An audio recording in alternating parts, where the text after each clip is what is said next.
वर्तमान परिस्थिति की जो गंभीरता है उसका आकलन करते हुए कई महत्वपूर्ण बिंदु आज सामने रखे हैं और कई जरूरी सुझाव भी दिए हैं। और बहुत स्वाभाविक था कि जहां पर मृत्यु दर ज्यादा है, जहां पर कोरोना का स्प्रेड तेज हो रहा है, उन राज्यों के साथ विशेष रूप से चर्चा की गई है। लेकिन बाकी राज्यों के पास भी काफी अच्छे सुझाव हो सकते हैं। तो मैं आग्रह करूंगा कि ऐसे कोई पॉजिटिव सुझाव जो जरूरी हैं, आपको लगता है, वो मेरे तक पहुंचाइए ताकि कोई कोई रणनीति बनाने में वो उपकारक होंगे। अभी यहां जो भारत सरकार की तरफ से स्वास्थ्य सचिव की तरफ से प्रेजेंटेशन रखा गया, उससे भी स्पष्ट है कि एक बार फिर चुनौतीपूर्ण स्थिति बन रही है।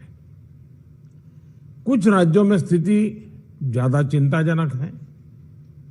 ऐसे में गवर्नेंस सिस्टम में सुधार ये बहुत आवश्यक है। ये मैं समझ सकता हूं कि साल भर की इस लड़ाई के कारण व्यवस्था में भी थकान आ सकती है, ढीलापन भी आ सकता है। लेकिन ये 2-3 सप्ताह और अगर हम टाइट करें और अदर गवर्नर्स को बड़ा मजबूत करें, इस पर हमने बल देना चाहिए। साथियों, आज की समीक्षा में कुछ बातें हमारे सामने स्पष्ट हैं और उन पर हमें विशेष ध्यान देने की जरूरत है। पहला, देश फर्स्ट वेव के समय की पीक को क्रॉस कर चुका है और इस बार के ग्रोथ रेट में पहले से भी ज्यादा तेज है। दूसरा, महाराष्ट्र, छत्तीसगढ़, पंजाब, मध्य प्रदेश, गुजरात समेत कई राज्य फर्स्ट वेव की पीक को भी क्रॉस कर चुके हैं। कुछ और राज्य भी इस ओर तेजी से बढ़ रहे हैं। मैं समझता हूं कि हम सब के लिए एक चिंता का विषय है, सीरियस कंसर्न है। और तीसरा, इस बार लोग पहले की अपेक्षा बहुत अधिक कैजुअल हो गए हैं। अधिकतर राज्यों में प्रशासन भी सुस्त नजर आ रहा है। ऐसे में कोरोना के केसेस की इस अचानक बढ़ोतरी ने मुश्किलें ज्यादा पैदा की है। कोरोना के प्रसार को रोकने के लिए फिर से युद्ध स्तर पर काम करना आवश्यक है। साथियों, इन तमाम चुनौतियों के बावजूद हमारे पास पहले की अपेक्षा बेहतर अनुभव है, पहले की अपेक्षा अच्छे संसाधन है और अब एक वैक्सीन भी हमारे पास है। जन भागीदारी के साथ साथ हमारे परिश्रमी डॉक्टर्स और health workers, health care staff ने स्थिति को संभालने में बहुत मदद की और आज भी कर रहे हैं। आप सभी में अपने पहले के अनुभवों का प्रभावी ढंग से उपयोग अपेक्षित है। अब आप कल्पना कीजिए कि गत वर्ष इन दिनों में हमारे हाल क्या थे। हमारे पास टेस्टिंग लैब नहीं थे, इवन मास्क कहां से मिलेगा ये भी एक चिंता का विषय था, पीपी किट नहीं था। और उस समय हमारे लिए बचने का एकमात्र साधन बचा था लॉकडाउन, ताकि हम व्यवस्थाओं को एकदम से जितना तेजी से बढ़ा सके और वो हमारी स्ट्रेटेजी काम आई। हम व्यवस्थाओं को बना सके, संसाधन खड़े कर पाए, हमारी अपनी कैपेबिलिटी बढ़ाई, दुनिया से जहां से प्राप्त कर सकते कर पाए और लॉकडाउन के समय का हमने उपयोग किया। लेकिन आज जो स्थिति है, आज जब हमारे पास सब संसाधन है, तो हमारा बल, और ये हमारे गवर्नेंस की कसौटी है, हमारा बल माइक्रो कंटेनमेंट जोन पर होना चाहिए। छोटे छोटे कंटेनमेंट जोन पे सबसे ज्यादा होना चाहिए। जहां पर रात्रि कर्फ्यू का प्रयोग हो रहा है, वहां मेरा आग्रह है कि उसके लिए शब्द प्रयोग हमेशा करें कोरोना कर्फ्यू, ताकि कोरोना के प्रति एक सजगता बनी रहे। कुछ लोग ये इंटेलेक्चुअल डिबेट करते हैं कि क्या कोरोना रात को ही आता है। हकीकत में दुनिया ने भी ये रात्रि कर्फ्यू के प्रयोग को स्वीकार किया है, क्योंकि हर व्यक्ति को कर्फ्यू समय होता है तो याद आता है कि हाँ, मैं कोरोना काल में जी रहा हूं और बाकी जीवन व्यवस्थाओं को कम से कम प्रभाव होता है। हाँ, अच्छा होगा कि हम कोरोना कर्फ्यू रात को 9 बजे शुरू करें या रात को 10 बजे शुरू करें और सुबह 5-6 बजे तक चलाएं, ताकि बाकी व्यवस्थाओं को प्रभाव ज्यादा न हो। और इसलिए उसको कोरोना कर्फ्यू के नाम से ही प्रचलित करें। और कोरोना कर्फ्यू एक प्रकार से लोगों को एजुकेट करने के लिए काम आ रहा है, अवेयरनेस के लिए काम आ रहा है, तो हमने इसके तरफ ध्यान देने के। लेकिन मैंने पहले कहा, अब हमारे पास व्यवस्थाएं इतनी हो चुकी हैं, माइक्रो कंटेनमेंट जोन, उसी पर बल दीजिए, आपको अच्छे परिणाम मिलेंगे। हाँ, उसमें जरा सरकार को थोड़ी मेहनत ज्यादा पड़ती है, गवर्नेंस को टाइट रखना पड़ता है, हर चीज को माइन्यूटली ऑब्जर्व करना पड़ता है, लेकिन ये मेहनत रंग लाएगी, ये मुझ पे विश्वास कीजिए।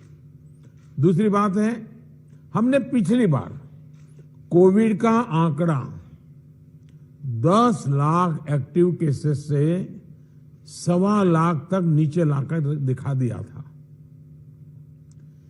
ये जिस रणनीति पर चलते हुए संभव हुआ, वो आज भी उतने ही सटीक है। और मजा देखिए, उस समय सफलता हम ही लोगों ने पाई थी, तब संसाधन भी कम थे। आज तो संसाधन ज्यादा है और अनुभव भी ज्यादा है, और इसलिए हम इस पीक को बहुत तेजी से नीचे ला सकते हैं, पीक को ऊपर जाते रोक भी सकते हैं। और अनुभव कहता है कि test, track, treat, Covid appropriate behaviour और कोविड मैनेजमेंट, इन्हीं चीजों पर हमें बल देना है। और आप देखिए, अब एक विषय ऐसा आया है, मैं आप सभी मुख्यमंत्रियों से आग्रह करता हूं कि आप अपने राज्य की मशीनरी के द्वारा थोड़ा अगर एनालिसिस करें, सर्वे करें, और एक सवाल का जवाब हमें मिल सकता है क्या, मैं इसको सवाल के रूप में कह रहा हूं। होता क्या है कि इन दिनों कोरोना में, ये थोड़ा वेरिफिकेशन का विषय है, लेकिन आप भी उसको राज्य में करवा सकते हैं। पहले कोरोना के समय क्या होता था, हल्के फुल्के सिम्टम्स भी लोग डर जाते थे, तो तुरंत एक्शन लेते थे।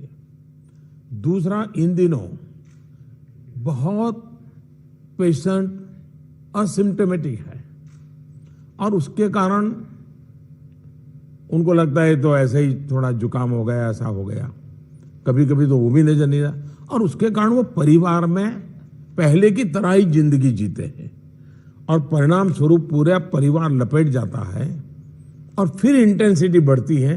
तब हमारे ध्यान आता है, जो आज परिवार जो इसमें लपेट में आ रहे हैं, उसका मूल कारण है शुरुआत एसिम्टोमेटिक से होती है और केयरलेस होती है।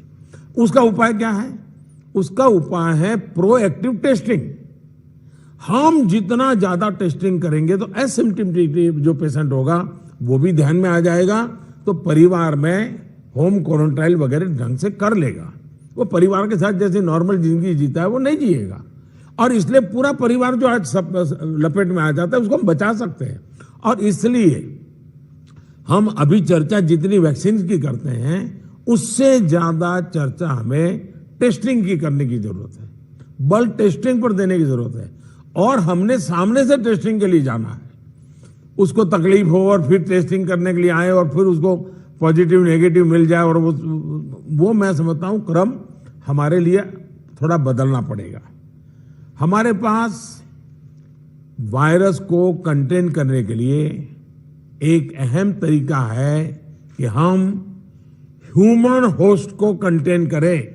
मैंने पहले भी कहा था, ये कोरोना एक ऐसी चीज है कि जब तक आप उसको लेकर के नहीं आओगे घर में नहीं आता है। और इसलिए ह्यूमन सोर्स जो है हर एक को हमने जागरूक करना पड़ेगा, उसने नियमों का पालन करना होगा, ये बहुत आवश्यक है। और निश्चित तौर पर इसमें टेस्टिंग और ट्रैकिंग की बहुत बड़ी भूमिका है। हम टेस्टिंग को लाइट न लें। टेस्टिंग को हमें हर राज्य में इतना बढ़ाना होगा कि पॉजिटिव रेट कैसे भी करके 5% के नीचे ला करके रख जाए। और आपको याद होगा, शुरू में जब कोरोना की खबरें आने लगी तो हमारे यहाँ कंपटीशन होने लगी। वो राज्य तो निकम्मा है, वहाँ बहुत बढ़ गया, फलाना राज्य बहुत अच्छा कर रहा है, राज्यों की आलोचना करना बड़ा फैशन हो गई थी। तो पहली मीटिंग में मैंने आप सबसे कहा था कि संख्या बढ़ने से आप जरा भी चिंता मत कीजिए, उसके कारण आपका परफॉर्मेंस बुरा है, प्रेशर में मत रहिए, आप टेस्टिंग पर बल दीजिए। और वो बात मैं आज भी कह रहा हूँ, संख्या ज़्यादा है इसलिए आप गलत कर रहे हैं, ये सोचने की जरूरत नहीं है। आप टेस्टिंग ज़्यादा करते हैं, उसके कारण पॉजिटिव केस नजर आते हैं, लेकिन बाहर निकलने का रास्ता वही है। और जो आलोचना करने वाले हैं, थोड़े दिन आलोचना सुननी पड़ेगी, लेकिन रास्ता तो टेस्टिंग का ही है। टेस्टिंग के कारण आंकड़ा बड़ा आ जाता, आने दीजिए। उसके कारण कोई राज्य अच्छा है, कोई राज्य बुरा है, ऐसा मूल्यांकन का तरीका ठीक नहीं है। और इसलिए मेरा आपका आग्रह है कि इस प्रेशर से बाहर निकल जाइए, टेस्टिंग को बल दीजिए। भले पॉजिटिव केस ज़्यादा आते हैं, आने दीजिए, लेकिन उसी का तो हम उपाय कर पाएंगे। और हमारी टारगेट 70%, 70% RT-PCR टेस्ट करने का है। कुछ जगह से मेरे पास खबर आई है, मैंने वेरीफाई नहीं किया है, कि कुछ लोग जो RT-PCR टेस्ट कर रहे हैं उसमें जो सैंपल लेते हैं उसमें बहुत लेथार्जिक है, ऐसे ही मुंह के आगे ही से सैंपल ले लेते हैं। ऐसा है, बहुत गहरे जाकर के सैंपल लिए बिना रियल रिजल्ट मिलता ही नहीं है। अगर आपने ऊपर ऊपर से ले लिया मुंह में थोड़ा सा डाल करके, तो जो रिजल्ट आएगा वो तो नेगेटिव ही आने वाला है। और इसलिए जब तक सुई को अंदर डाल करके सैंपल नहीं लेते हैं, जिन राज्यों में ये हो रहा है इसको रोकने के लिए कोशिश कीजिए। भले पॉजिटिव केस बढ़े, चिंता मत कीजिए, लेकिन पॉजिटिव केस होगा तो ट्रीटमेंट होगा, लेकिन वो नहीं होगा तो घर में फैलाता रहेगा, पूरे परिवार को, पूरे मोहल्ले को, पूरे टेनामेंट को, सबको लपेट लेगा। हमने पिछली मीटिंग में भी इस पर चर्चा की थी कि RT-PCR टेस्ट बढ़ाने की जरूरत है। और फिर मैं कहता हूं कि प्रॉपर सैंपलिंग और प्रॉपर होना चाहिए। आपने देखा होगा, कुछ लैब सबको निगेटिव दे रही है, कुछ लैब सबको पॉजिटिव दे रही है, तो ये तो अच्छी चित्र नहीं है, तो कहीं कुछ कमी है। और ये गवर्नेंस के माध्यम से हम लोग चेक करना होगा। कुछ राज्यों को इसके लिए इंफ्रास्ट्रक्चर बढ़ाने की जरूरत होगी, लेकिन इसे जितनी तेजी से करेंगे उतना ही मददगार होगा। लैब्स में शिफ्ट बनाने की जरूरत करनी है, तो मैं समझता हूं इसे भी किया जाना चाहिए। साथ ही मैंने जैसे पारण में कहा, कंटेनमेंट जोन्स में टेस्टिंग पर हमें बहुत बल, जिस कंटेनमेंट जोन तय करें उसमें एक भी व्यक्ति टेस्टिंग के बिना रहना नहीं चाहिए। आप देखिए, आपको परिणाम फटाफट मिलना शुरू हो जाएगा। साथियों, जहां तक ट्रैकिंग का प्रश्न है, प्रशासनिक स्तर पर हर इन्फेक्शन के हर कॉन्टैक्ट को ट्रैक करना, टेस्ट करना और कंटेन करना, इनमें बहुत तेजी की जरूरत है। 72 आवर्स में कम से कम 30 कॉन्टैक्ट ट्रेसिंग से हमारा टारगेट कम नहीं होना चाहिए। एक व्यक्ति का खबर आया तो उसके 30 संबंधित लोगों जो भी मिले हैं उसको हमने करना ही पड़ेगा। कंटेनमेंट जोन की भी सीमाएं स्पष्ट होनी चाहिए, वेग नहीं होना चाहिए। पूरे के मोहल्ले, इलाके के इलाके, ऐसा मत करो। अगर 2 फ्लैट हैं, एक इमारत में 6 मंजिला है, तो फिर उतनों को ही करो। बगल का टावर है, उसको बाद में देखो। अदरवाइज क्या होगा कि हम सब के सब सरल मार्ग यही है कि मेहनत कम पड़ती है, ये कर दो, उस दिशा में मत जाइए। आप सब इस दिशा में सक्रिय हैं, बस हमारी सतर्कता में कोई कमी नहीं आनी चाहिए, यही मेरा आग्रह रहेगा। हमें ये सुनिश्चित करना है कि कोविड फटीग के चलते जमीन तक जाते जाते प्रयासों में सुस्ती किसी भी प्रकार से नहीं आने देनी है। कई राज्यों में कॉन्टैक्ट ट्रेसिंग को पीरियोडिकली क्रॉस चेक करने के लिए भी टीम्स बनाकर काम किया है, इसके अच्छे नतीजे मिले हैं। हम सबको ये भी अनुभव है कि जहां कंटेनमेंट जोन में हेल्थ मिनिस्ट्री की एसओपीज का, और मैं मानता हूं ये एसओपी बड़े अनुभव से तैयार हुई है और समय समय पर उसको अपग्रेड किया गया है, उस एसओपी का प्रभावी पालन हो रहा है, वहां बहुत अच्छी सफलता मिल रही है। इसलिए मेरा ये सुझाव जरूर होगा कि इस और विशेष ध्यान दिया जाए।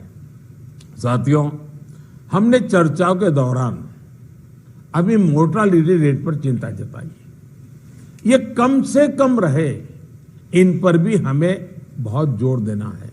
और उसका मूल कारण यही है कि वो रूटीन लाइफ जीता है, मामूली बीमारी ऐसा मान लेता है, पूरे परिवार में फैला देता है और फिर एक स्थिति बिगड़ने के बाद अस्पताल तक आता है, फिर टेस्टिंग होता है और तब चीजें हमारे हाथ से निकल जाती है। हमारे पास हर हॉस्पिटल में डेथ एनालिसिस की जानकारी होनी चाहिए, किस स्टेज में बीमारी का पता चला, कब एडमिशन हुआ, मरीज को कौन कौन सी बीमारियां थी, मृत्यु के पीछे अन्य क्या फैक्टर्स रहे। ये डाटा जितना कॉम्प्रिहेंसिव होगा, हमें उतने ही जीवन बचाने में बहुत आसानी होगी।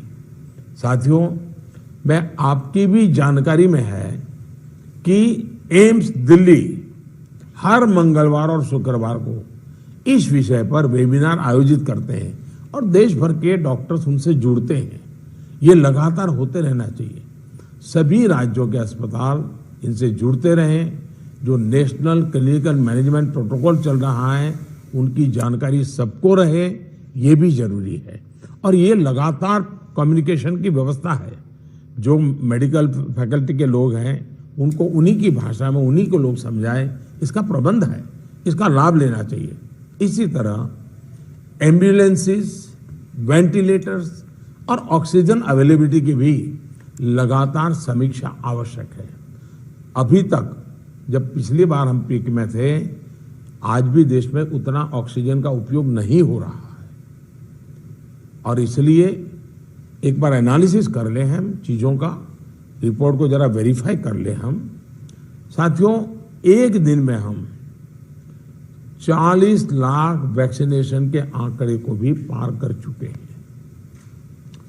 वैक्सीनेशन पर कई महत्वपूर्ण बिंदु इस चर्चा में हमारे सामने आए हैं। देखिए, वैक्सीनेशन में भी आपके अधिकारियों को लगाइए, दुनिया भर के समृद्ध से समृद्ध देश जिसके पास सब सुविधाएं उपलब्ध है, उन्होंने भी वैक्सीनेशन के लिए जो क्राइटेरिया तय किए हैं, भारत उनसे अलग नहीं है। आप जरा स्टडी तो कीजिए, आप पढ़े लिखे लोग आपके पास है, जरा देखिए तो सही। और नए वैक्सीन डेवलपमेंट के लिए जितना भी कोशिश हो रही है, मैक्सिमम वैक्सीनेशन और मैन्युफैक्चरिंग कैपेसिटी है, उसके लिए भी काम हो रहा है। और वैक्सीन के डेवलपमेंट से लेकर स्टॉक और वेस्टेज जैसे जरूरी बिंदुओं पर भी चर्चा हुई है। ये बात सही है। आपको मालूम है कि भी इतनी वैक्सीन बन पाती है। अभी ऐसा तो नहीं है कि इतने बड़े बड़े फैक्ट्रियां कोई रातों रात लग जाती हैं। जो हमारे पास अवेलेबल है उसके हमें प्रायोरिटाइज करना पड़ेगा। किसी एक राज्य में सारा माल रख करके हमें परिणाम मिल जाएगा, ये सोच ठीक नहीं है। हमें पूरे देश को ख्याल करके ही उसको मैनेजमेंट करना पड़ेगा। कोविड मैनेजमेंट का एक बहुत बड़ा पार्ट वैक्सीन वेस्टेज ये रोकना भी है। साथियों, वैक्सीन को लेकर राज्य सरकारों की सलाह, सुझाव और सहमति ने से ही देशव्यापी रणनीति बनी है। मेरा आप सभी से आग्रह होगा कि हाई फोकस्ड डिस्ट्रिक्शन जो है उनमें 45 साल के ऊपर 100% वैक्सीन के लिए लगातार प्रयास कीजिए। एक बार एक तो अचीव करके देखिए। मैं एक सुझाव देता हूं, क्योंकि ये कभी कभी वातावरण बदलने के लिए चीजें बहुत काम आती हैं। 11 अप्रैल ज्योतिबा फुले जी की जन्म जयंती है और 14 अप्रैल बाबा साहब आम्बेडकर जी की जन्म जयंती है। क्या हम 11 अप्रैल से 14 अप्रैल पूरे अपने राज्य में टीका उत्सव मना सकते हैं? एक पूरा वातावरण क्रिएट कर सकते हैं टीका उत्सव का। एक विशेष अभियान चलाकर हम ज्यादा से ज्यादा एलिजिबल लोगों को वैक्सीनेट करें। जीरो वेस्टेज तय करें हम कि इन 4 दिन जो है टीका उत्सव में जीरो वेस्टेज होगा। वो भी हमारी वैक्सीनेशन कैपेसिटी को बढ़ा देगा। हमारी वैक्सीनेशन कैपेसिटी का ऑप्टिमम यूटिलाइजेशन ये हम लोग करें। और इसके लिए हमें यदि वैक्सीनेशन केंद्रों की संख्या बढ़ानी है तो उसको भी बढ़ाएं। पहले एक बार देखें कि हम 11 से 14 अप्रैल किस प्रकार से चीजों को मोबिलाइज कर सकते हैं। एक अचीवमेंट का सेटिस्फैक्शन मिलेगा, वातावरण बदलने में बहुत काम आएगा।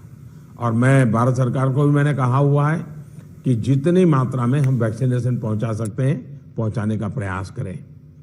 हमारा प्रयास यही होना चाहिए कि इस टीका उत्सव में हम ज्यादा से ज्यादा लोगों को वैक्सीनेट करें, और वो भी एलिजिबल वर्ग को। मैं देश के युवाओं से भी आग्रह करूंगा कि आप अपने आसपास के भी 45 साल के ऊपर के जो लोग हैं उनको वैक्सीन लगाने के लिए मदद करिए।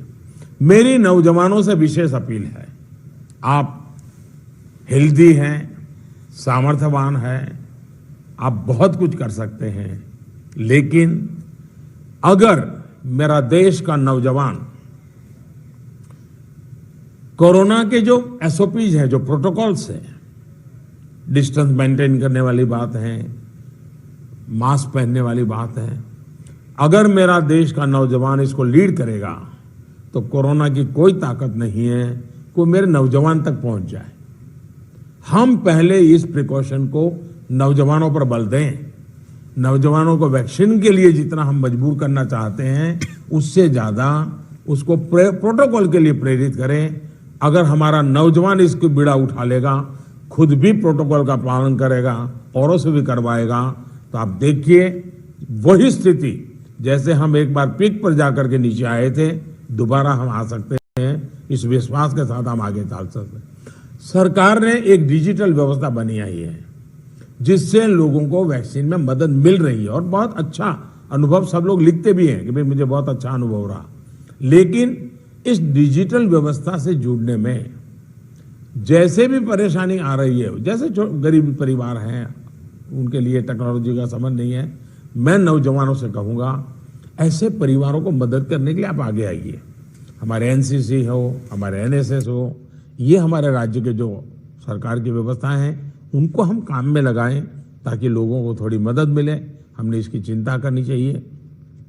शहरों में एक बहुत बड़ा वर्ग है जो गरीब है, बुजुर्ग है, झुग्गी झोपड़ी में रहता है, उन तक ये बातें पहुंचाएं, उनको हम वैक्सीनेशन के लिए ले जाएं। ये हमारे वॉलेंटियर्स को, सिविल सोसाइटी को, हमारे नौजवानों को हमारी सरकारें मोबिलाइज करें और उन्हें प्राथमिकता के आधार पर हम वैक्सीन लगवाना अगर हमारा प्रयास रहेगा तो हमें एक पुण्य का काम का संतोष मिलेगा और हमें उनकी चिंता जरूर करनी चाहिए। वैक्सीनेशन के साथ साथ हमें ये भी ध्यान रखना है कि वैक्सीन लगवाने के बाद भी लापरवाही न बरते। सबसे बड़ी संकट ये हो गया है कि भाई अब मुझे कुछ होगा ही नहीं। देवन से मैं कह रहा हूं, दवाई भी और कड़ाई भी। हमें लोगों को ये बार बार बताना होगा कि वैक्सीन लगने के बाद भी मास्क वगैरह जो प्रोटोकॉल्स है उसका पालन और अनिवार्य है। इंडिविजुअल लेवल पर लोगों में मास्क और सावधानी को लेकर जो लापरवाही आई है, उसके लिए फिर से जागरूकता जरूरी है।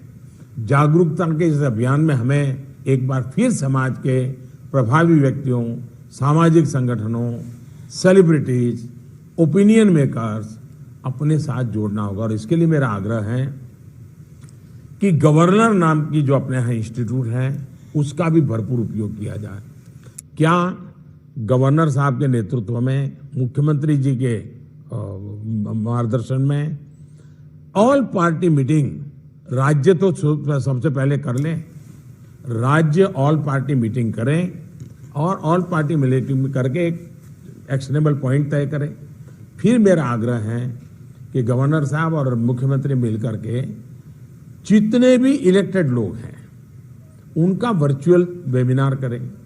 पहले अर्बन बॉडीज का करें, फिर रूरल बॉडीज का करें, जितने लोग चुन करके आए हैं उनसे करें, और उनके सामने सभी आपके असेंबली में जो जीत करके लोग आए हैं उसके जो फ्लोर लीडर हैं सब संबोधित करें। तो एक पॉजिटिव मैसेज अपने आप शुरू हो जाएगा कि भाई इसमें राजनीति नहीं करनी है, सबने मिलकर के करना है। तो मैं समझता हूँ एक तो ये प्रयास करना चाहिए।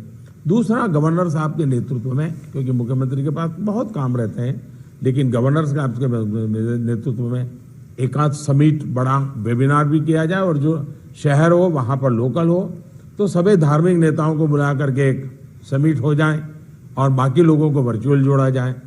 जो सिविल सोसाइटी के लोग हैं एक आध समिट उनका कर लिया जाए। जो सेलिब्रिटीज हैं, लेखक हैं, कलाकार हैं, खिलाड़ी हैं, उनको एक बार कर लिया जाए। मैं समझता हूं कि ये गवर्नर के माध्यम से इस प्रकार के लगातार भिन्न भिन्न समाजों के लोगों को जोड़ने का एक मूवमेंट चलाया जाए। और यही बात कि भाई आप इन प्रोटोकॉल का फॉलो कीजिए, टेस्टिंग पर बल दीजिए। हमारा क्या हुआ है, हम एकदम टेस्टिंग भूल करके वैक्सीन पे चले गए। वैक्सीन जैसे जैसे प्रोडक्ट होगी, जैसे जैसे पहुंचेगी। हमने लड़ाई जीती थी बिना वैक्सीन को। वैक्सीन आएगी कि नहीं आएगी वो भी भरोसा नहीं था, तब हम लड़ाई जीते हैं। तो आज हमें इस प्रकार से भयभीत होने की कोई जरूरत नहीं है, लोगों को भयभीत होने नहीं देना है। अगर हम जिस तरीके से लड़ाई को लड़े थे उसी तरीके से लड़ाई को जीत सकते हैं। और जैसा मैंने कहा, पूरे परिवार लेपट में आ रहे हैं, उसका मूल कारण जो मुझे नजर आता है, फिर भी आप लोग इसको वेरीफाई कीजिए। मैं क्लेम नहीं कर रहा हूं किसी चीज का, मैं सिर्फ अपना ध्यान आकर्षित करता हूं कि एसिम्प्टोमेटिक कारणों से शुरू में परिवार में ये फैल जाता है, फिर अचानक परिवार में जो पहले से बीमार व्यक्ति है या कुछ करने वाला है वो एकदम से नए संकट में आ जाता है, फिर पूरा परिवार संकट में आ जाता है। और इसलिए मेरा आग्रह है, प्रोएक्टिवली हमने टेस्टिंग पर बल देना होगा। हमारे पास व्यवस्थाएं हैं, हिंदुस्तान के हर जिले में लैब बन चुकी हैं। एक लैब से शुरू किया था हमने, आज हर जिले में लैब पहुंच गई है। और हम इस चीज को बल ना दे तो कैसे होगा। इसलिए मेरा आग्रह है, जहां तक राजनीति करना न करने का सवाल है, मैं तो डे वन से देख रहा हूं, भांति भांति के बयानों को झेल रहा हूं, लेकिन मैं कभी मुंह खोलता नहीं हूं, क्योंकि मैं मानता हूं ये हिंदुस्तान के लोगों की सेवा करना पवित्र हमारा जिम्मेवारी है। हमें ईश्वर ने इस समय ये कठिन परिस्थिति में सेवा करने का जिम्मा दिया है, हमने इसको निभाना है। जो राजनीति करना चाहते हैं वो कर ही रहे हैं, उनके लिए मुझे कुछ कहना नहीं है, लेकिन हम सभी मुख्यमंत्री अपने राज्य के सभी दलों को बुला करके, सभी प्रकार के लोगों को साथ रख करके अपने राज्य में स्थिति को बदलने के लिए आगे आएंगे। मुझे पक्का विश्वास है इस संकट को भी हम देखते ही देखते पार करके निकल जाएंगे। फिर एक बार मेरा यही मंत्र है, दवाई भी और कड़ाई भी। ये इस विषय में कोई कॉम्प्रोमाइज मत कीजिए जी। मैंने पिछली बार भी कहा था कि आपको जुकाम की दवा ले ली और बाहर बारिश आ रही है, आप कहें मैं छाते का उपयोग नहीं करूंगा, ये नहीं चल सकता है। आपको अगर जुकाम हुआ है, दवाई ली है, ठीक हुए, तो भी अगर बारिश आ रही है तो आपको छाता रखना ही पड़ेगा, रेनकोट पहनना ही पड़ेगा। वैसा ही ये कोरोना एक ऐसी बीमारी है, जैसे हर प्रोटोकॉल में फॉलो करते हैं, इसको भी करना पड़ेगा। और मैं ये कहूंगा कि जैसे हमने पिछली बार कोरोना को नियंत्रित किया था, वैसे ही हम इस बार भी कर लेंगे। मेरा पक्का विश्वास है और मेरा आप पर भरोसा है। आप अगर इनिशिएटिव लेंगे, चिंता करेंगे और फोकस टेस्टिंग पे कीजिए। वैक्सीनेशन की व्यवस्था एक लंबे कालखंड के लिए है, जो निरंतर चलानी होगी, वो चलाते रहेंगे। आज बल हम इस पर दें और जो एक टीका उत्सव एक ब्रेक थ्रू करने के लिए तय किया है, उस टीका उत्सव पर हम एक नई सफलता प्राप्त करें। एक नया विश्वास पैदा करने के लिए एक छोटा सा अवसर काम आ सकता है। मैं फिर एक बार आपके सुझावों की प्रतीक्षा करूंगा। बहुत बहुत धन्यवाद।